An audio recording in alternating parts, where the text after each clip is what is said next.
Okay, we're going to try this one more time. I don't know what's going on with my Wi-Fi.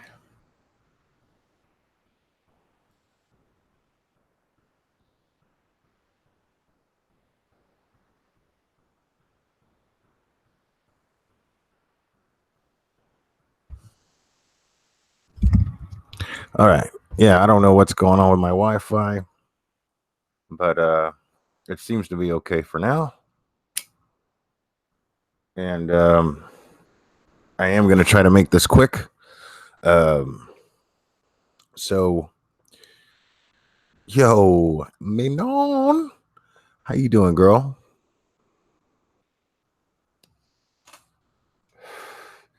So I don't know if you caught any of the last one. Wow, a whole new, a whole new thing. A whole new crop of people are popping into the chat. What's up, Amy Source Rex? Oh, are you binge watching Stranger Things right now? Man, I got to get back into the third season, man. I kind of gave it up, not purposely. I just kind of haven't gotten around to. I think I'm on like the third, fourth episode, something like that. I binged watched Cobra Kai season 2 the other day, and that was pretty dope. I'm digging that. I'm digging what they're doing with those characters now. So anyway, nobody that's in the chat now was in the chat before when I tried this before, but my Wi-Fi went out, and I'm really sorry about that. And I wanted to go over a couple of things. And what I'm gonna do is I was talking about how Comic-Con is going on in San Diego right now. That's a big deal. Tom Cruise is on Conan promoting I guess his appearance at Comic-Con. I don't know. I wasn't really paying attention because I was watching it at work. But the trailer for Top Gun Maverick, which is the sequel to Top Gun, dropped today. And it looks real bad. It looks like shit. I'm not gonna lie. It looks like a stupid fucking movie. And let's be honest, the first one was pretty awful too. But when I was a kid, I loved it. I watched that movie like every day. A lot of funny little one-liners. But what I was saying before was the thing about Top Gun, the original Top Gun. Okay, I'm glad you mentioned that, Manon, because I'm gonna get to that. So the thing about Top Gun is it has more homosexual undertones than any other movie that I've ever seen, like unintentional ones. Some seem kind of intentional, but yeah, and to a point to where it's just really humorous, So I want everybody to dig deep into their 12-year-old immature selves and find some humor in that. This is not some jab at the LGBTQ community. None of that. I have nothing but respect for that community, but it's and yes, Renan, it's hilarious. It's really, really funny. And so someone mentioned, hey Danielle, what's up?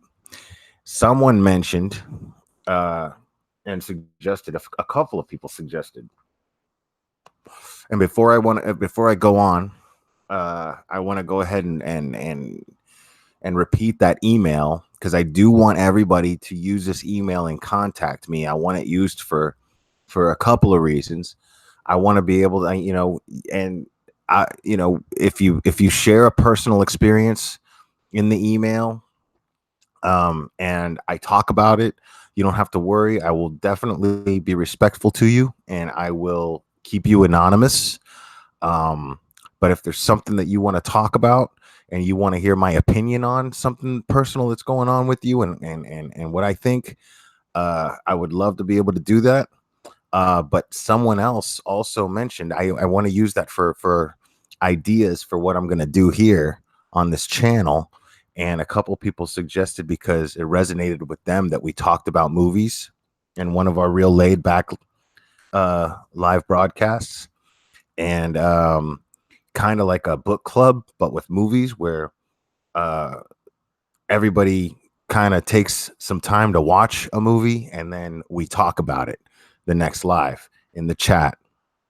And this to me is I want Top Gun to be this one because I basically want it's going to be an assignment for everybody, and I want to see how many homosexual undertones somebody can count. Who can count the most? And I think it's going to be hilarious. So, and just for fun, just for fun, this is why we're going to do it. Because me and my friends used to do this when we were younger, when we were teenagers. We started, I've always loved movies as a kid, and then as I got a little older, as a young adult, me and my friends have this shared this love for movies, but we became a little bit more snobby about them, became a little bit more critical about them, and we started to see we were able to start to differentiate bad movies from good movies. And Top Gun is a shitty movie, but it's funny, it's still enjoyable, and to us it was enjoyable in that sense. So like I said, I want everybody to dig deep to that corny 12-year-old immature humorous sense of humor that we all kind of have, and we're gonna talk about this, and we're gonna have a lot of fun doing it, I think. So I want everybody to do that, but most of all, I want everybody to use that email, man, and email me. I want to hear ideas.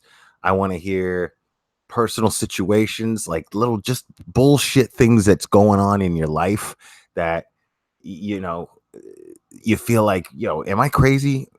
You know, how in the fuck would anybody else be thinking about this particular situation if they were going through it? I want to be that person. So email me at theglarer360 at gmail.com. All right. So it's theglarer360 at gmail.com. And I'm going to be checking that. For now, it'll just be me. But if, the channel starts to grow and people start to use that email and it becomes overwhelming, then I'll have my moderators help me out with that. What's up, Rebecca? How you doing? And I know it's real late, so I don't plan on being on here too long. I just kind of want to. I do plan on coming on Saturday. I don't know exactly what the main topic's going to be, but we're definitely going to talk about Top Gun. So sometime tomorrow, if you guys can, or sometime during the day Saturday, take some time and watch Top Gun if you haven't seen it.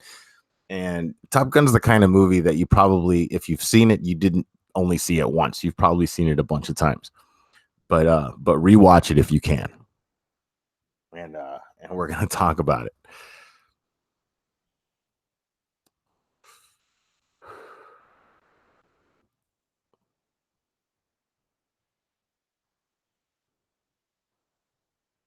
Oh man. Oh, so you don't like Tom Cruise? See, that's the thing. Okay, let's talk about Tom Cruise for a minute, man. I get there's something most of the most common answer I get about Tom Cruise, Danielle, because you're saying that you don't like him. And one of the most common answers I get when I say, what's your problem with Tom Cruise? Why don't you like Tom Cruise? The most common answer is usually, is just something about him. He just bugs me, or they mention the Scientology thing. And I think it's just that he's such a positive, happy guy that shit gets annoying to people, man. People don't like that. And he's and he and I can see that. I get that. There's this dude at my job. He's a member at the club that I work at, man. And he walks in and he's like unbelievably happy. Like the kind of happy that you're just like, dude, what the fuck is this guy smiling about, dude? And you just, it bugs me, at first it did. Now I'm super cool with the dude. Now, like, because I realized I sat there and I tried to apply that whole, accountability thing, and it's got to be me, not him. I'm the dick because I'm sitting here criticizing the guy for being happy, for being exactly what I want to be, what we all want to be. And he's like just super positive, super smiling all the time. And we're like, yo, everybody in my job. And I'm like, you know what? Well, you're a fucking dick, man. Like the guy's just happy. Like be happy for the guy being happy. And so I am now. Like whenever the guy walks in, I'm like, yo, what's up? And I'm really excited to see the dude. Yeah, Scott, it did. Yeah, I was just talking about that. I was just talking about how the trailer for Top Gun Maverick came out today. And so I don't know if you heard. I'm going to repeat myself here again real quick, but we're going to do a little something, a little experiment where everybody's going to watch the first rewatch, either watch it for the first time or rewatch the first Top Gun. And in the chat, I want everybody to list the number of how many homosexual undertones in that movie they can catch just for shits and giggles, just for fun.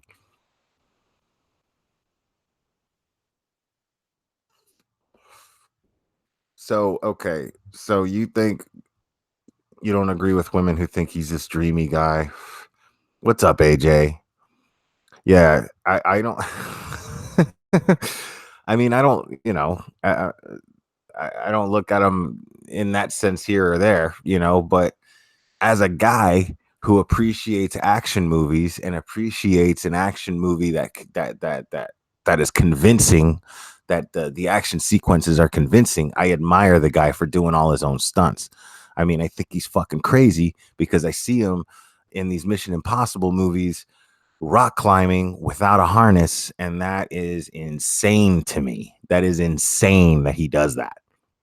Um, because I mean, I don't know if anybody's been rock climbing. I've never actually been like real rock climbing. We have a rock climbing wall at my job, an indoor rock climbing wall, and I use a harness for that. And the floor's padded and everything. And I'm nope. I'm not climbing that thing without a harness.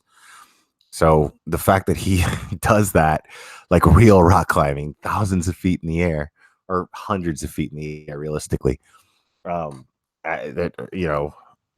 that that blows my mind. Um,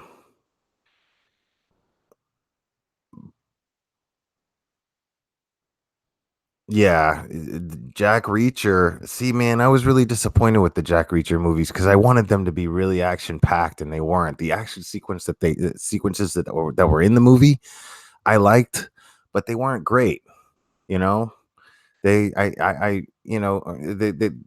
were all right, and the problem was there wasn't enough of them, and it seems like he'd be I've never read the books. I know they're based on books, but I feel like they would be Jack Reacher would be a great, interesting character if portrayed properly. But yeah, uh, I mean, I don't know. I mean, I don't think Tom Cruise is much of an actor, but I admire him for putting in his own safety out there in order to entertain his fans. I admire that, and I respect him for that.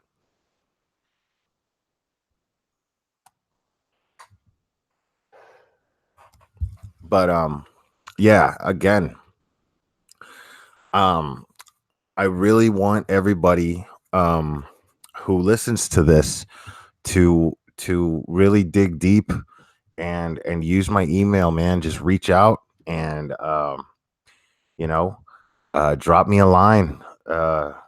Just tell me share a personal experience with me. um I like to hear people's stories. I don't need to hear your life story, but something that resonates with you, like an event in your life that resonates with you a lot. I want to know about it. And I want to be able to talk about it. Like I said, uh, uh if you request to be anonymous, I will absolutely respect that. We'll just talk about the situation itself, how I feel about it, what I would do in that situation, you know, and any suggestions that you might have for the channel, for things that you'd like me to go over here with you guys. So I'd really like that. Yeah, that's Amy Source Rex. I'm gonna agree with you. Um, The Outsiders was a really good role for him, even though it was a very small role. Uh, I was convinced of his character. Um, he had that Oklahoma accent down. I knew a guy from Oklahoma, and it's a different type of Southern accent that they have. They definitely have a Southern accent there, but it's a different kind of Southern accent, very distinct. And I thought that he did that very, very well. A lot of people don't really think about that. Hey, Bee Stinger. See, look, man. All right, Danielle. See, I can't even talk to you about movies, dude. Look at this. You're gonna sit there and you're gonna shit all over the man, and then you're gonna be like, I liked Jerry Maguire. That's the movie, really. That's the movie that you dug. I can't with you, man. I can't do it. Oh man, Scott, all the right moves. I haven't seen that since since like the first time they aired it on like HBO when I was like a little kid. So I really can't. I don't have a an opinion to share on that, but I know it's one of the movies that put him on the map.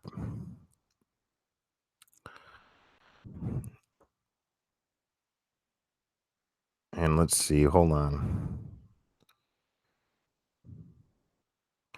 Yo, I love Vanilla Sky. I absolutely love Vanilla Sky, Amy Source Rex.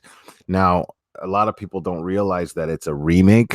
It's a remake of a Spanish film called, I think it's Spanish. I'm not sure exactly what country uh that the original was actually produced and filmed in.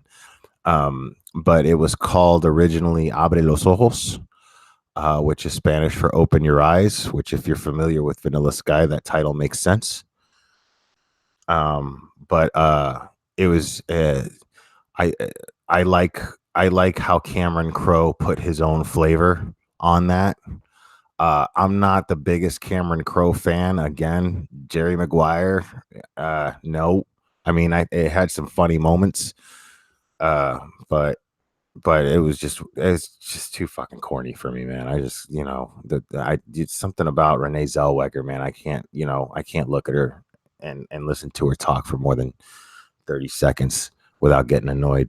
She gets on my fucking nerves. Um, but uh, she's kind of like, there's a couple of actors that have that effect on me, man. Um, one of the things I would do with my teenage son was we would sit and we would chill out and watch movies, spend our weekends doing that. And there was this one actress that we couldn't remember her name at the time. And whenever she showed up in a movie, and she was doing a lot of movies at the time, I haven't seen her in a lot lately, but we just referred to her as "I don't like your fucking face." Uh, what was her name? Uh, Hendrick. What is her? What is her first name? Uh, I don't know. It's fucking with me now. I don't really know. Um, oh, Anna Kendrick. That's it. Anna Kendrick. Yeah.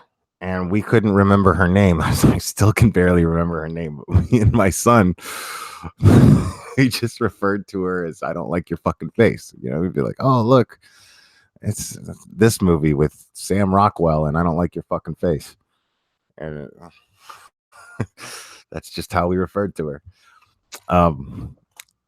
But yeah, that's kind of how I feel about Renee Zellweger. I'm not a fan at all. Uh, I've never seen a Bridget Jones movie. I don't think you could ever like make me sit there and watch a Bridget Jones movie. Like I just there's no way. It can't be done.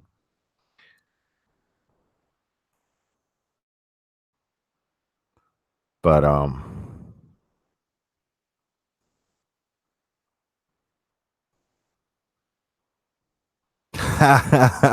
Amisaurus Rex, that is funny.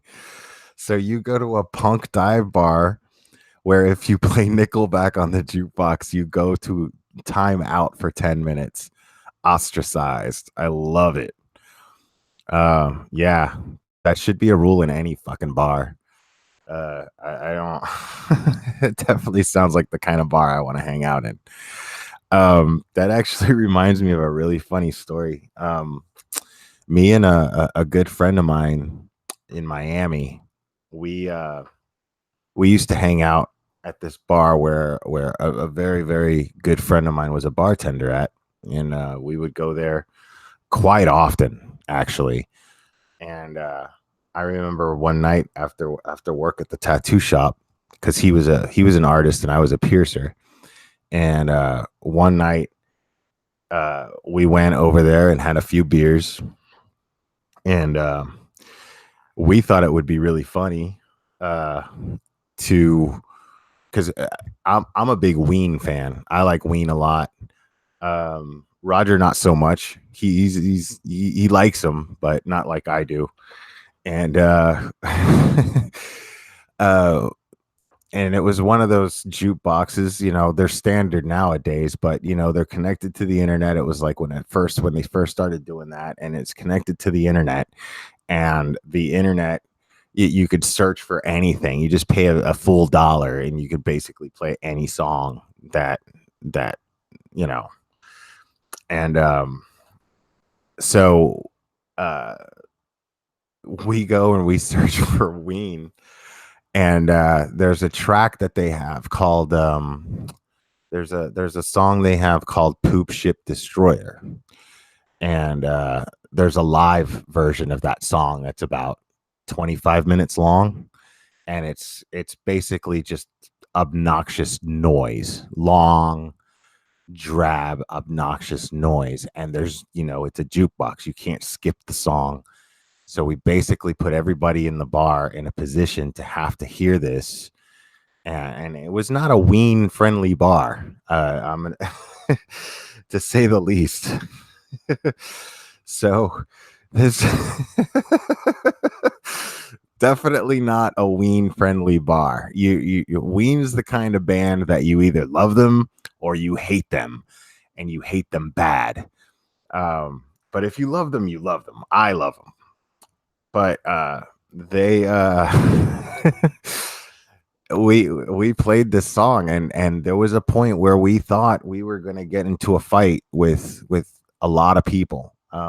We didn't we didn't, but luckily we just kind of sat there and made sure to look everybody in the eye and try to be a little bit more intimidating to them as they were to us. And everybody seemed to just kind of let it go. And they eventually unplugged the jukebox and plugged it back in.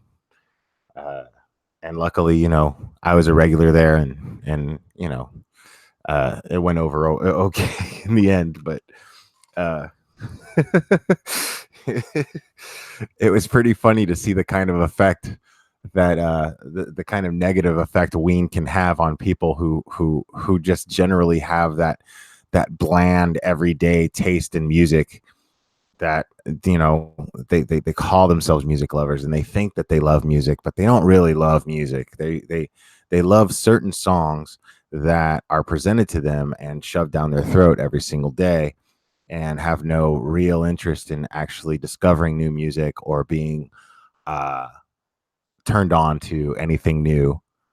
They like what they're comfortable with, and that's it.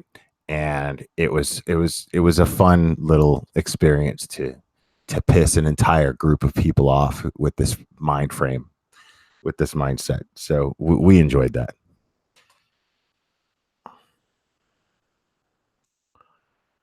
Oh, Amy Source Rex. That's an interesting question. What song do you guys play on jukebox to let people know you're there? You play Misfits Bruiser. Okay, cool. I'm usually when it comes to uh hanging out in a bar, my go-to is usually a Fu Manchu song. I like Fu Manchu a lot. It's got that, it's just good rock and roll. I'm into that. Um, so yeah, it depends on the song, but yeah, Fu Manchu is usually my way to go when I go into a bar. Um, and if I can find, it's usually something off of their live album called "Go For It," because the sound is shockingly good. The sound quality, the recording quality of that live album is incredible.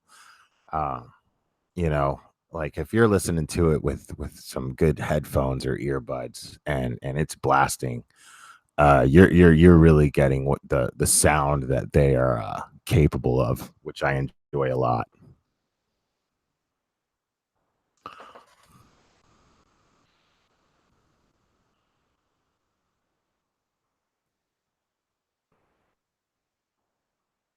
Yeah, I'm not crazy about Pantera. I like Pantera, and I'm not into Meshuggah. I'm gonna be honest. I'm not into math rock, man. It's it's all mathematical, and I kind of like something I can kind of bob my head to. Uh, bands like Meshuggah, or even like I put them in the same category as like Dream Theater, even though they don't sound anything like each other. Like it's like, okay, well, you have all these amazing musicians together, and I will I'll hear them. I'll hear how complex their songwriting capability is, but once I've realized that their songwriting capability is complex and I'm impressed by it, I'm immediately no longer impressed by it. Just that sensation has already passed, and I'm bored, and I want to hear something that I'm really into. I don't listen to bands that I sit there and go, "Oh my god, why did what are they thinking when they write this stuff?" I don't do that. Um, uh, I think the only band that I ever do that with maybe is Dillinger Escape Plan, and Dillinger Escape Plan does that, uh, but they put on a hell of a show at the same time. So it's interesting and fun to watch Dillinger Escape Plan do what they do.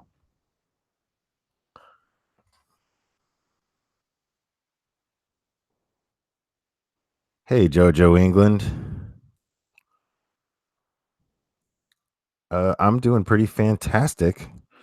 I'm really surprised that I have um, this many people in the chat right now, which is really cool. But I feel like I say that every time. I say that every time. I'm like, oh my god, I can't believe there's only these people in the chat. Um, but I am actually genuinely surprised because like I just decided out of nowhere just to come on here.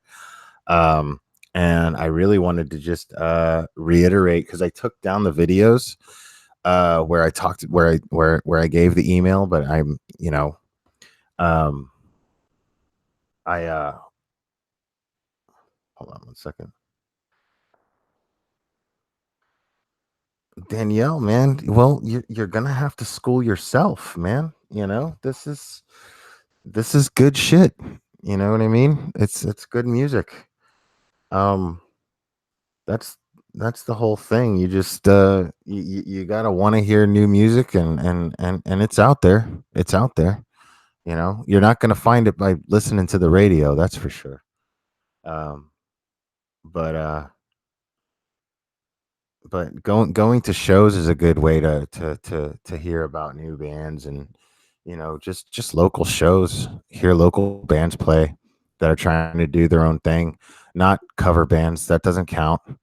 But just bands out there that are just they get together, and their thing to do is to just play and have fun and try to create something original, and then they go to some dive bar and perform it, uh, and perform their hearts out, and you'll meet people who have, all these different tastes in music.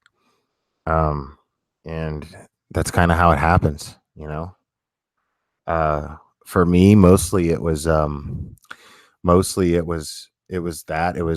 learning how to play music, and hanging around other musicians.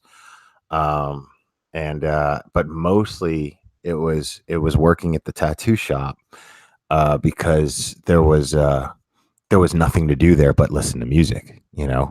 Uh, if you weren't actually piercing someone or tattooing someone, and while you're tattooing, you know, it's nice to have good music playing. Um, so I understand. So they tell me I'm not a tattooer, so I can't tell you that out of experience, but from hanging out and working in the shop with other tattooers, music was very, very, very important to their creative process. So uh, having a large collection and variety of music was very important to the environment of the tattoo shop. So that had a lot to do with um, my my knowledge of music. And I don't really know that much. I don't know I don't know any new bands that are out there. I don't know what the fuck's going out there now. I have no idea. I'm old now. I'm at that age where I know what I like and I stick with it.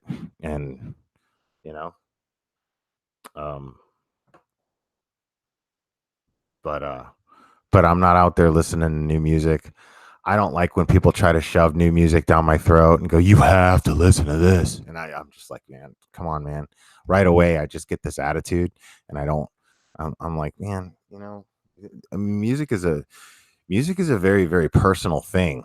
You know, um, I always get really annoyed with those people who are like, well, you know, oh my god, this band, and they have this connection with this music, and it's very personal to them, but for some reason they feel like it's going to have the same effect on everybody that they show it to, and they awkwardly force to listen, like listen to this song, and you're just sitting there all awkward, like, okay, you know. So I don't yeah, I don't subscribe to that sort of that method of being turned on to new music. I kind of have to do it on my own, or I just kind of have to just hear it in the background somewhere, and it has to catch my ear, and I go, "Whoa, who's that?" You know. Uh,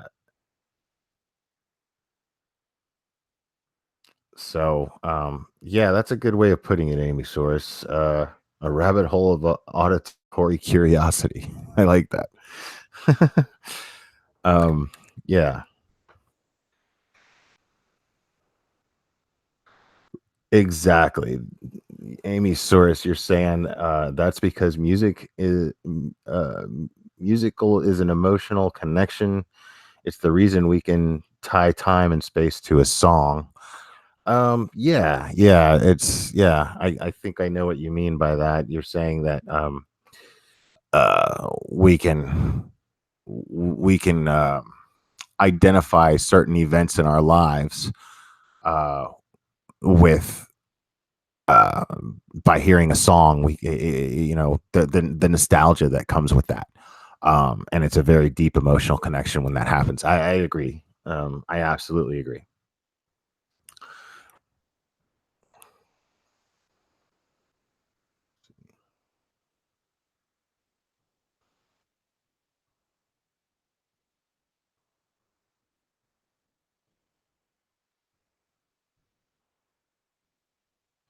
Let's see, Jojo England. Music is unidentified and it's magic. I don't know what that means exactly. I mean, it's definitely magic, if there is such a thing. Um, I think I mentioned this in one of my other lives. Um, when I played music, um, when I played music, um, I would. if I wrote music, first of all, I can't actually literally write music. I can't read or write music. I have no idea. Like, I know what key certain chords are in and that sort of thing. Like, but I can't actually read music and sit down and read music. But I would just sit there and play my guitar, and uh, and something would just kind of happen by accident, and then I just kind of like go with that. Um, and and so I've never genuinely, I've never genuinely taken credit, uh, at least to myself. Like if somebody asks me, like, "Well, who wrote that?" Sometimes I would say, "Yeah, that was me." Um, but I would never to myself would I genuinely take credit for writing something, because it wasn't like I would sit there and go, "Okay, put put this key with this key together and create this sound." I would just sit there and play, and something would happen by accident, and I'd be like, "Ooh," and it would catch my ear, just like any song I'd hear anywhere else would catch my ear, and I'd like it, and then I'd realize it was on me to turn it into something that was an actual song. And lyrics, I could never, ever, ever, ever write lyrics. Anytime, literally every time I've ever sat down and tried to write lyrics for a song, I'll get like 2 or 3 lines in and be like, "Ah, it fucking sucks," and I crumble it up and throw it away. Um, so I've never ever been able to do that. I'm my own worst critic when it comes to writing lyrics.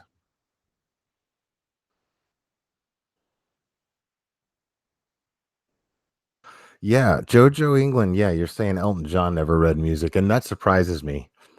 Um, because I uh but it surprises me, but it doesn't surprise me at the same time, because it's shocking how many musicians and bands like don't actually like sit there and actually read and write sheet music. you know I mean, my band, what we did, somebody would have a riff, bring it to the table, and then show it to everybody else, and then we'd be like, "Oh, okay." um and then we'd all just kind of brainstorm on where to go with it from there, and we just try different things. um and and it was really funny. Like, I think, like, if somebody actually sat there and watched us, like, they'd laugh, because we'd literally just be standing there, and then, like, you know be like, where's that chord at, hold on, and then, like, literally I'd have to, like, show somebody what fret I'm at, and yeah, on my guitar, my bass, and they would have to show me, you know, and have to go over it over and over. And I think a lot of bands actually do things that way.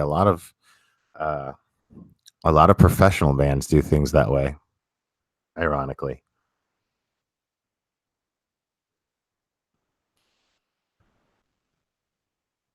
hold on. So Amy Source reflects. So Will and the rest of you, Motley Crue, guilty pleasure song you'd turn down at a traffic light, or maybe not want to admit to liking. Oh man, that's a really I oh man, I can't believe I'm gonna do this. I'm gonna do this because I love you guys. So I'm gonna totally put my balls out there right now, for everyone to cut them right off. Uh, Probably, um, I went through a phase.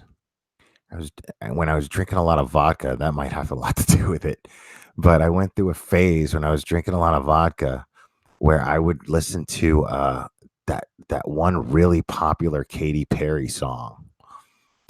That whole I what is it? It's not called Eye of the Tiger. I don't think she could get away with naming her song Eye of the Tiger, but you know what song I'm fucking talking about. Um but yeah, that, that was my guilty pleasure song. And I got to admit I haven't listened to it sober, like deliberately. Like it came on in my job the other day, and I was just like, all right, I kind of got into it.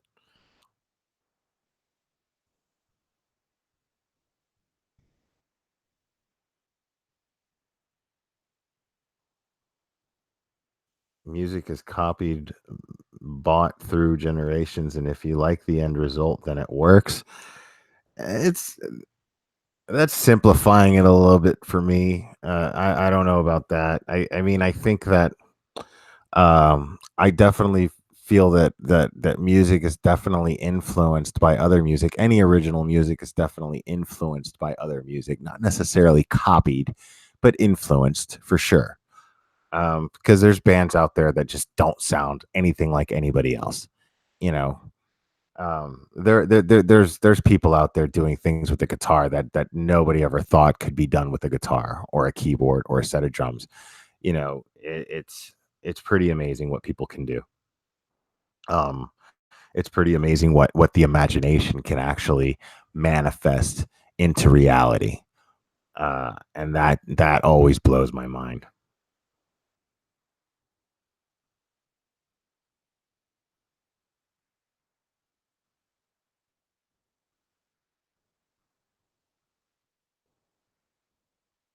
Sorry guys, I'm looking at the chat.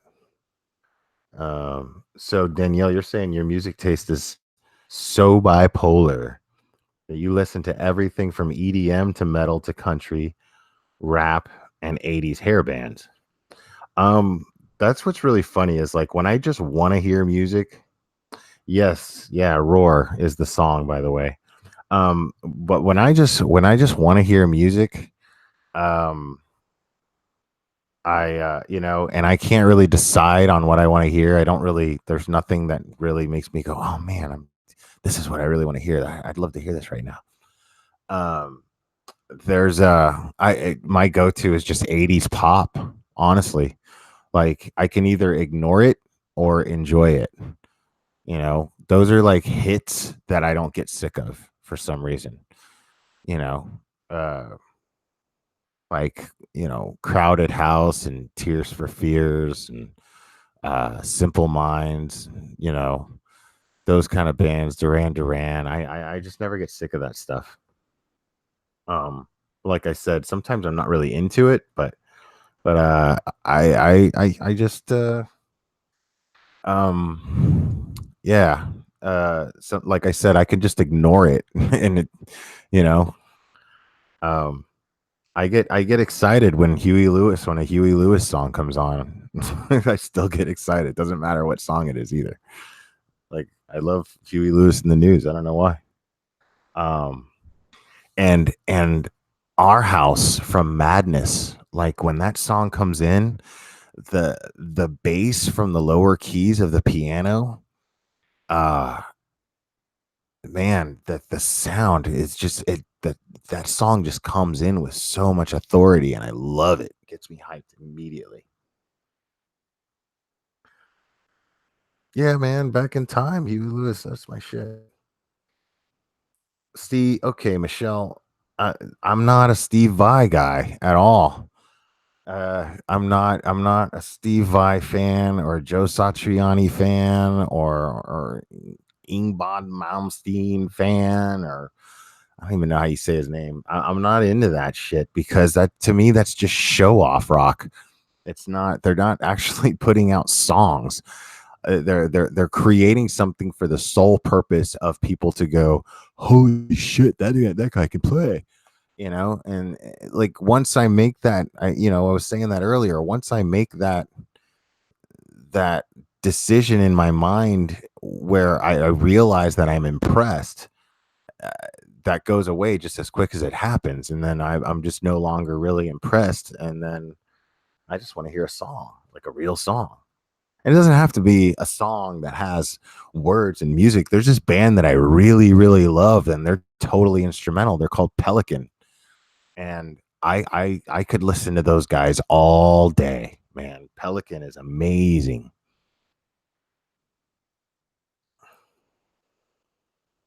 No smooth jazz. That means you're dead. And no Kenny G. uh Kenny G's something that I could ignore too. Um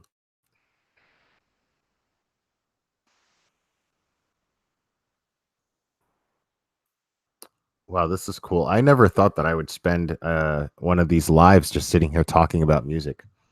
I think this is really cool. I'm really glad that you guys are in this chat uh this late at night.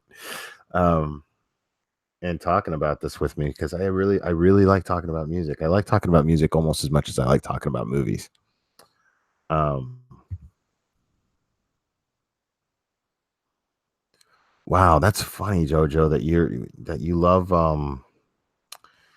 love Michael McDonald's voice that much.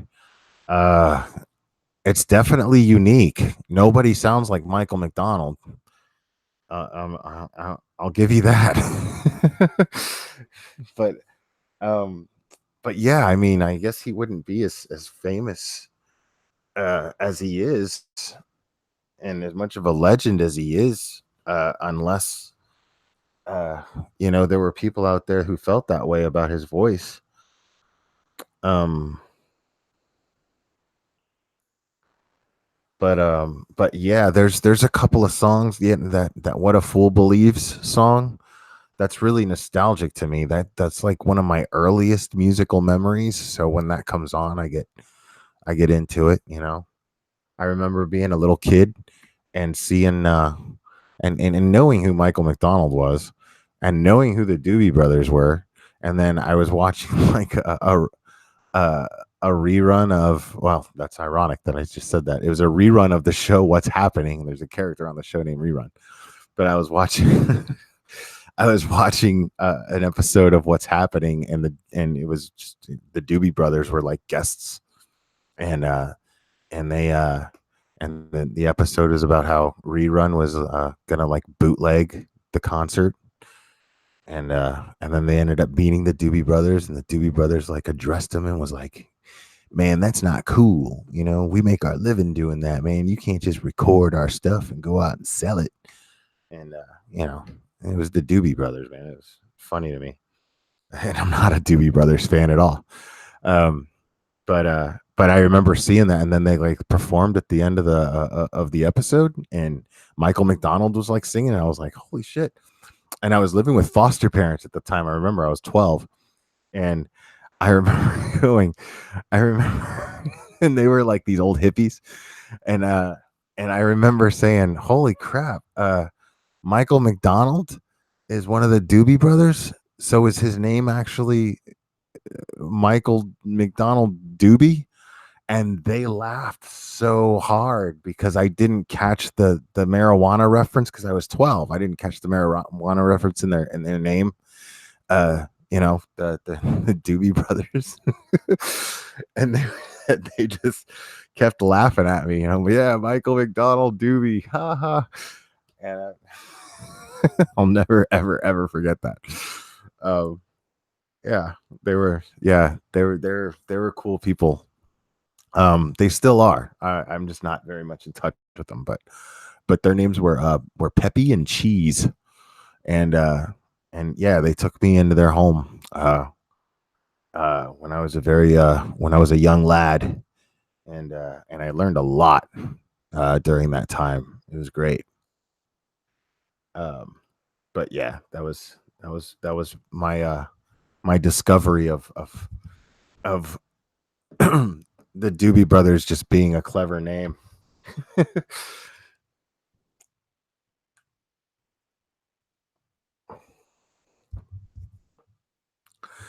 Yeah, man, my internet kept going out. I don't know what was wrong with it.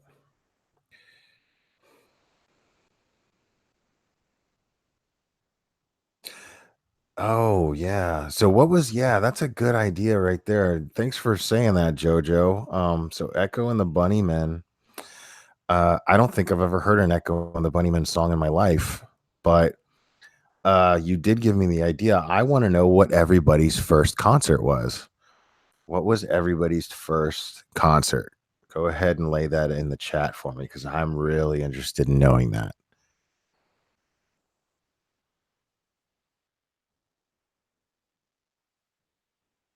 Um, so while you guys are doing that, my very first concert, I was 4 years old and I saw Kiss with full makeup in St. Louis, Missouri. And it was at the time the Checker Dome Stadium.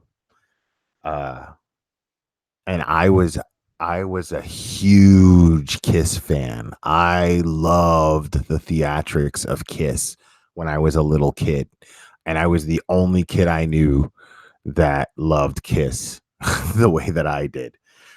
Um, and I can't stand them now. Like I think they're awful. But uh, as a small child, I thought Kiss was the great. I thought Gene Simmons was just the coolest thing ever. It's just larger than life in his big platform boots that looked like dragons, and he's spitting fire on stage and levitating and spitting blood and playing a bass shaped like an axe. And I thought that was the coolest shit ever. And I would just listen to their records. And I remember my mom was dating this guy, and I guess to impress her, he took us all to a Kiss concert, and I got to see Kiss. Uh,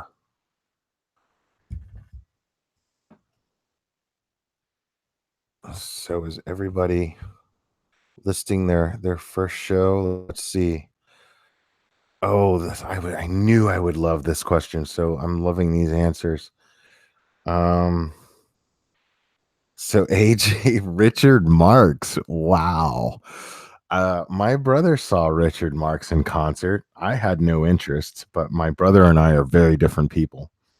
Um, and I remember he went and saw Richard Marx, I think in like 88.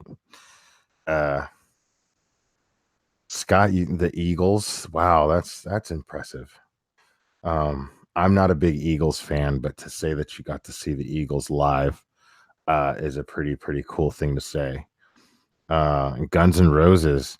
Did they actually finish the show, Anne, or did Axel throw a temper tantrum and walk off stage like he does?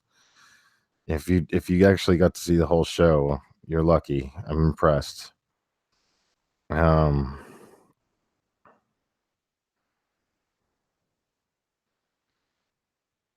wow, Michelle, Sean Cassidy and Leif Garrett at 10 years old. Oh yeah, I love that I was able to ask this that I thought of asking this questions because I love this. I love these answers. And you saw Jojo, you saw Black Crows twice in the 90s. I used to love the Black Crows. The Black Crows to me are easily my favorite Led Zeppelin cover band. I love the album that they did with Jimmy Page where they played Zeppelin songs. I thought they captured that essence of Zeppelin perfectly in this beautiful way. I really loved it. I was a big Zeppelin fan as a teenager.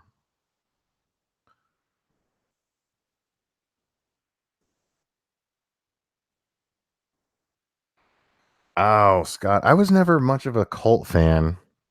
Um, but they have an amazing following. People love that band. I was never into them, but people love those guys.